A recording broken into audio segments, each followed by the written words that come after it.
For the last 20 years, there has been one big debate around technology innovation.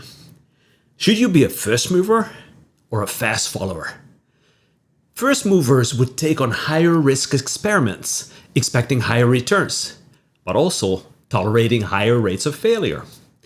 Fast followers, on the other hand, would wait for the kinks to be worked out before making an investment. So which strategy is better? This debate is far from over. Let's take a look. Now let's be honest, whether you move early or late, neither is risk-free. Digital transformation in the last 2 years brought it all to the forefront. Innovators claim years of advancements, while laggards question if being ahead is better than being behind. So who will be right in the end? Now, first movers or innovators take higher risks and expect much higher returns. That's directionally true.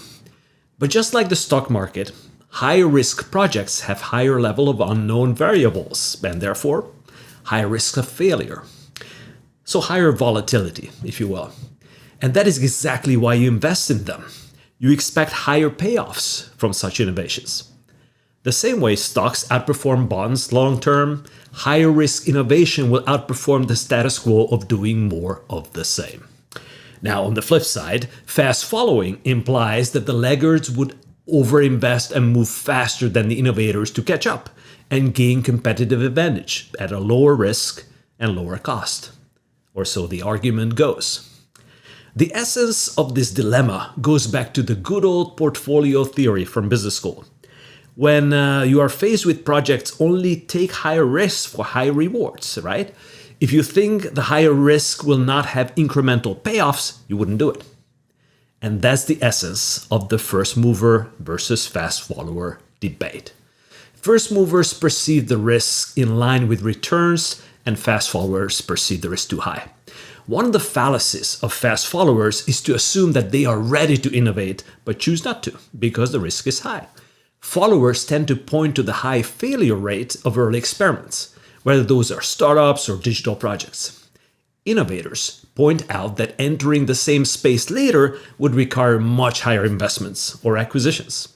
One study pointed out that none of the leaders of major sectors are fast followers. Fast following is a defensive strategy at best, or an excuse for underperformance at its worst. Innovators want to take higher risks. They are the venture capitalists of their industries, whereas fast followers are the hedge funds, focused on maximizing the return from existing assets, sweating the assets. There is actually more at play than just risk.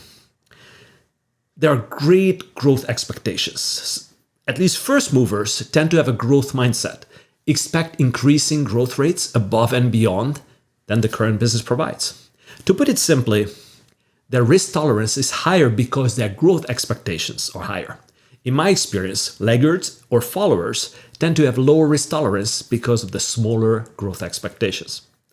The only way a laggard can be a fast follower is if their growth rate exceeds the leaders. Otherwise, they are slow followers and will lose market share. Often the argument of fast followers is that their failure rate is lower than those of the innovators. And it's true, but irrelevant. Innovators tend to risk higher failure rate at a lower cost. Latecomers tend to invest more to catch up, as we talked about it. Overall, the calculus may still favor the innovator. Some Fortune 500 companies will not invest in 10 innovation projects at $10 million each, but would acquire a business to catch up and spend billions to do so. The ultimate question about first movers and fast followers is this. Do you want to bet small amounts at higher risk or large amounts at lower risk? Some choose the former, the others the latter. But it gets even more complicated than that. Different tolerance per business unit is the norm.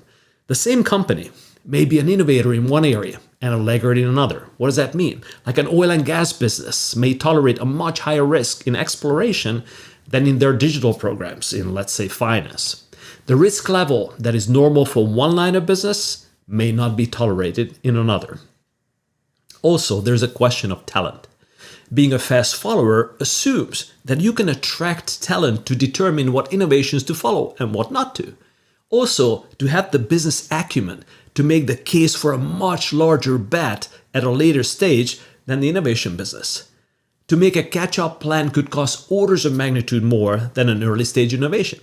Can a laggard attract and retain such strategic talent? Why would they not go to a business innovator? Frankly, hard to see why. The question of first movers and fast followers is ultimately about the overall risk tolerance of a business. Innovators will make smaller bets at higher risk, and laggards will make bigger bets at lower risk.